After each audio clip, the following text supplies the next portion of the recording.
Hi, I'm Robbie Bullough with running backs coach Joe DuPaix, one of the most energetic coaches on the team. We like talking to you. How are the running backs looking in camp so far? They're having a great camp thus far. It's one day at a time. Every day got to get a little bit better, but overall I've been very impressed and pleased with the work effort and just the overall ethic that they've been working with. So got to keep it rolling. Normally when you lose guys like DeLuigi and Korea, you got to see what's coming next year, but you have plenty of guys coming back and also some new guys that can fill those roles. Yeah, I think we have a lot of depth right now, and the thing about that, it creates competitive nature. So the guys are really hungry, they're fighting really hard, they're playing really aggressive, and mentally they're working really hard in the classroom to learn everything within the offense, to understand what they need to do in protections and scheme and whatnot. So it's been really fun to kind of watch them develop and grow, each one of them. We have a lot of really good players.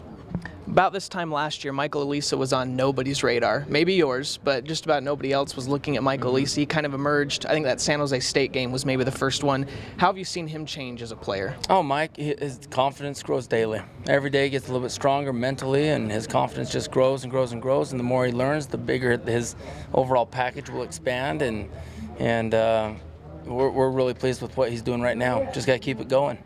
One of the new freshmen we've been watching and have been impressed by is Jamal Williams. Yeah. Amazing, this kid literally, he's 17 years old. Yeah, Jamal is a phenomenal young man, and he's working really hard, and he's going to be a really good football player for us. He's so athletic, and he has ability and size and speed and all those things, and because of that, it kind of carries over, and he really does a nice job, so we're real excited about Jamal.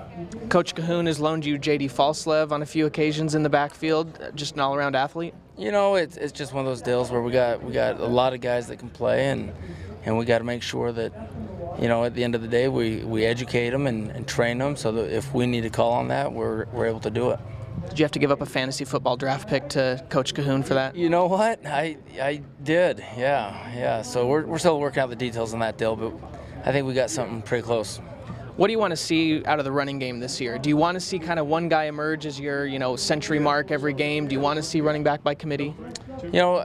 Really, you'd like to have one guy that's an all-purpose guy that can do everything: pass protection, run the ball, block for the other back, run out and get routes in the flat and down the field and catch balls. And so, with that being said, right now Mike is really close to being able to do all those things really, really good. And then after that, you got to supplement him, because it's a bruising position, and we got to make sure that we have other guys that can step up. And David Foote, Yona Pritchard, you mentioned Jamal, Adam Hine, Paul Lasiki. I mean, all those guys are just doing a great job. So I'm real excited about the guys I have.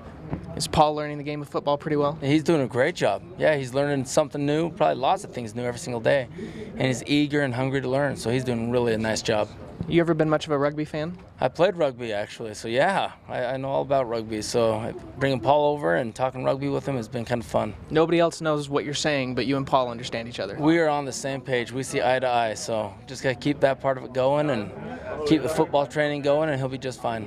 How's your dad doing? I know people in Utah were familiar with him coaching at Skyline. He retired and has gone on to greener pastures now. Yeah, he's now in the Philippines, and he's there with my mom serving a mission, and they are loving each and every day. They'll shoot us an email on occasion, and everything is positive, and they're experiencing new things and living in a new place and just having the time of their lives. It's kind of funny. Now that they're on their mission, it's like all the stress has left his soul, and he's just over there having a great time, serving and enjoying his mission, and it's fun to see. It's kind of like my mom and dad are back to when they were like 19, 20 years old now, so it's kind of cool to see. Do you have a special bond maybe with Brandon Doman, who's the offensive coordinator, because both of you were coached by your dad at Skyline? Naturally, yeah, we do, and I know Brandon's family. His older brother Cliff, who played here, played with me at Skyline, and so we played together, and it always helps, in relationships when you come from the same background. And so to be able to work here with Brandon, and who's doing a fantastic job, I might add, is pretty cool. Was it difficult for you when Josh Quezada decided to transfer because you'd coached him for a year? Sure.